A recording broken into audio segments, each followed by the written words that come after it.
Assalamualaikum warahmatullahi wabarakatuh. Perkenalkan, nama saya Azahra Agita Karina dengan NPM 195506110.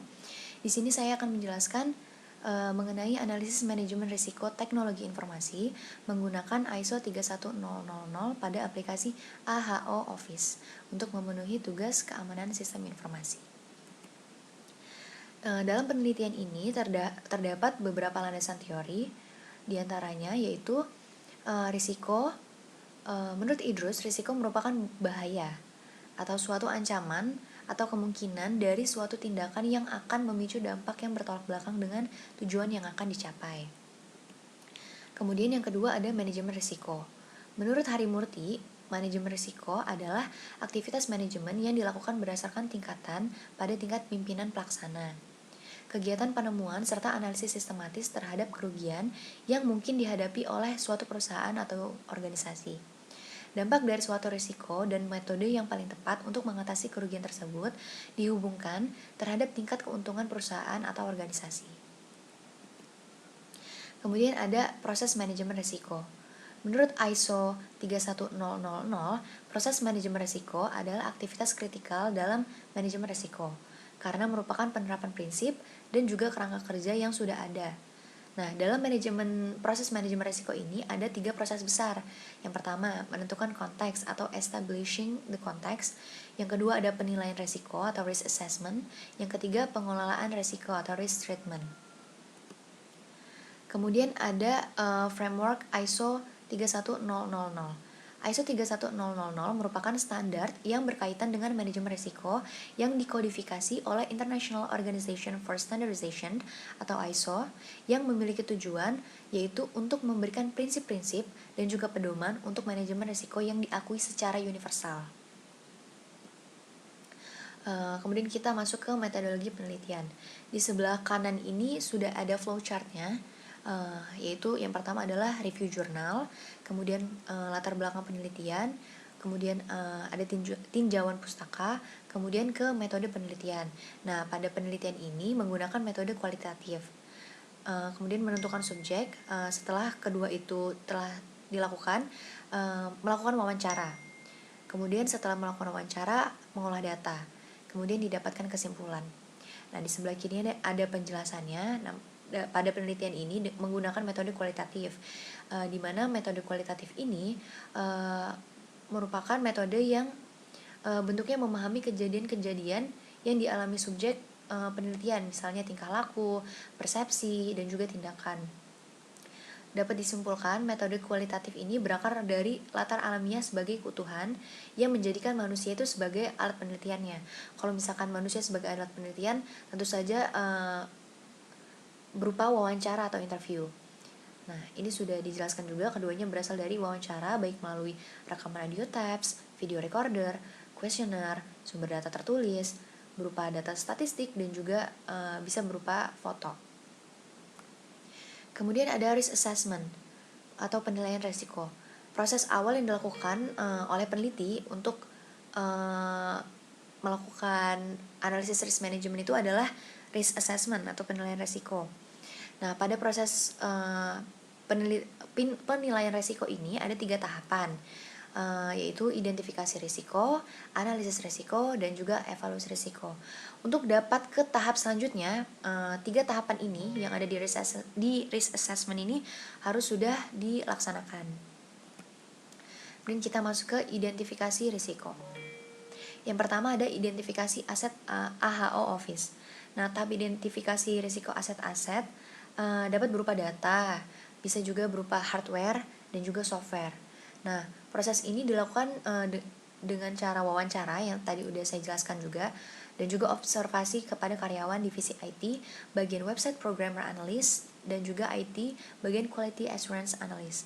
Nah, di sebelah kanan ini ada tabelnya hasil dari identifikasi aset, yaitu pada komponen sistem informasi data, itu asetnya ada data all report problem, ada data list aplikasi, data list problem, data departemen tujuan, data solusi problem, data history problem. Nah, untuk komponen sistem informasi software itu ada aplikasi AHO Office-nya. Kemudian untuk yang berupa hardware itu ada PC, ada PTL atau Pick to Light, kemudian ada UPS, ada switch, ada server database, ada server web service.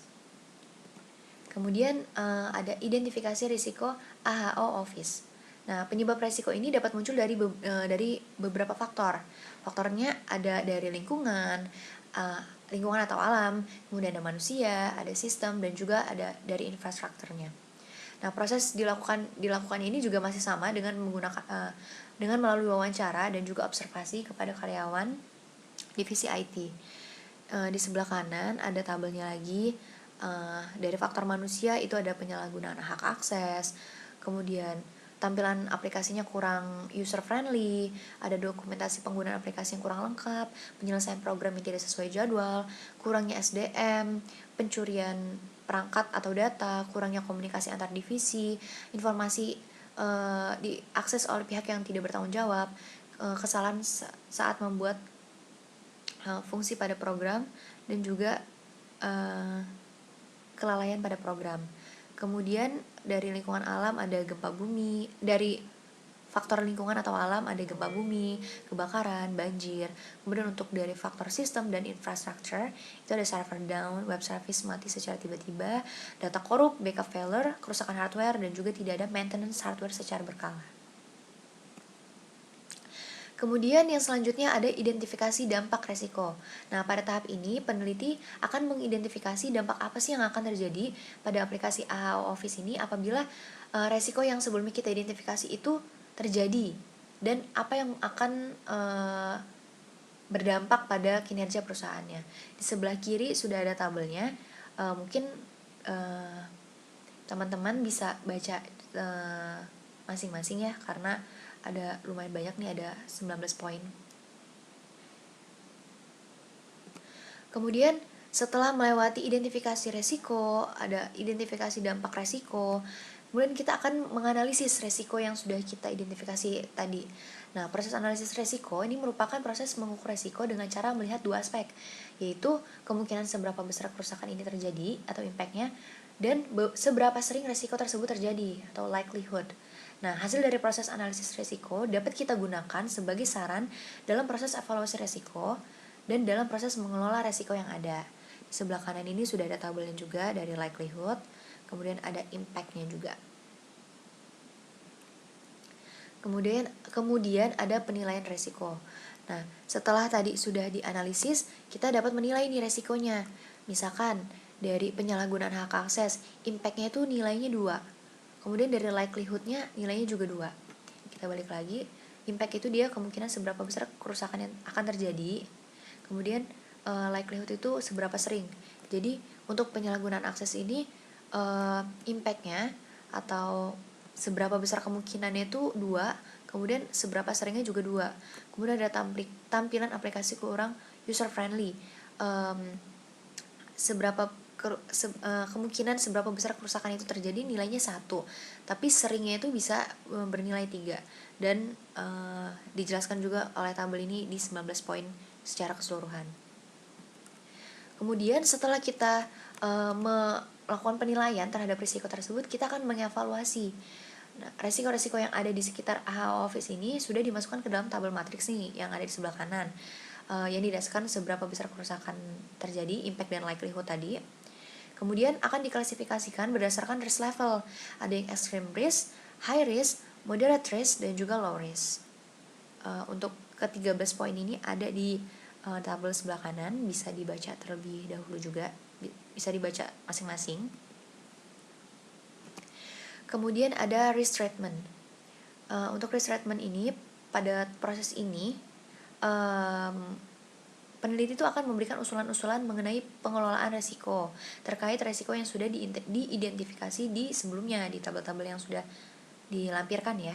Peneliti itu berharap dengan adanya usulan-usulan yang diusulkan, pengelolaan risiko dapat berdampak ke aplikasi AHO Office sehingga pengoperasian aplikasi dan aktivitas proses bisnis dapat berjalan secara optimal, serta kerugian atas risiko-risiko tersebut juga dapat diminimalisir. Baiklah, mungkin sekian yang dapat saya sampaikan pada analisis manajemen resiko pada aplikasi AHO Office ini. Apabila ada kesalahan saya mohon maaf, kepada Allah saya mohon ampun. Saya akhiri, wassalamualaikum warahmatullahi wabarakatuh.